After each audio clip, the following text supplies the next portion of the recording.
यहाँ घर चलाउन मान्छेको जिन्दगानी नै यस्तै रहेछ नि एउटा सामान सकिन्छ फेरि पैसा लिएर पसल जाऊ फेरि पसलमा पैसा तिरेर अनि फेरि सामान लिएर घरै आऊ भन्दै स्वागत छ उसमा मेरो अर्को नयाँ ग्रोसरी सपमा है मैले चाहिँ आज ग्रोसरी आइटम के उठाएको छु त म हजुरलाई देखाउँदैछु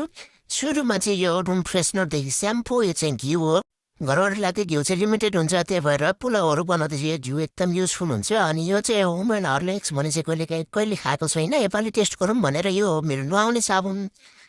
अनि यो चाहिँ मेरो एकदमै इम्पोर्टेन्ट डेली लाइफमा नहुने चिजहरू यो चाहिँ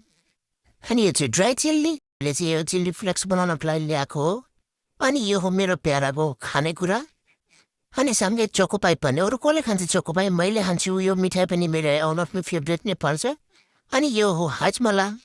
अनि यो त थाहा नै छ यो त बाथरुम या रुमतिर राख्नु मिलिहाल्छ यो चाहिँ हो पाउडर गर्मीमा शीतल बनाउने पाउडर हो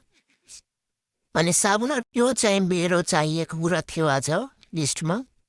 स्याम्पू नै भइहाल्यो यो पनि चियापत्ती लिन नै गएको थिएँ म चाहिँ अनि यो हो पिनट बटर अनि यो चाहिँ मेरो बुढाको लागि हो चिप्स खाली टाइममा खानको लागि मलाई चाहिँ खाइरहनुपर्छ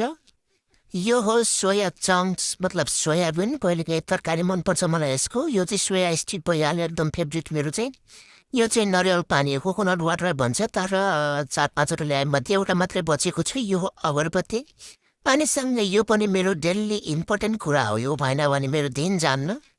अनि यो चाहिँ ड्राई फ्रुट्सको बट्टा हो यो पनि अलिकति कति 1000 रुपियाँ चाहिँ पऱ्यो होला यसलाई छुट्टा ल्याउँदा पनि 2-3 हजार कति जान्छ सबै थरी ल्याउँदा चाहिँ त्यही भएर मिक्सवाला ल्याएको मैले चाहिँ अनि यो हो वाइप्स कहिलेकाहीँ मुख धुन अल्छी लाग्दा चाहिँ म यही नै युज गर्छु अनि फाइनली छोटो ग्रोसरीको मेरो लामो बिल यस्तो छ साथीहरू के गर्ने अब ग्रोसरी किन्न जाँदाको समस्या नै हो कि घरबाट जाँदाखेरि बजेट के हुन्छ फर्किँदाखेरि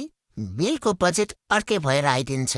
जम्मै नै यस्तै छ साथीहरू महिनाको 3 तारिकसम्म हामी चाहिँ यसरी नै रमाइरह हुन्छौँ भन्दै आजलाई यति नै मेरो ग्रोसरी आइटम धेरै थिएन बिल मात्रै ठुलो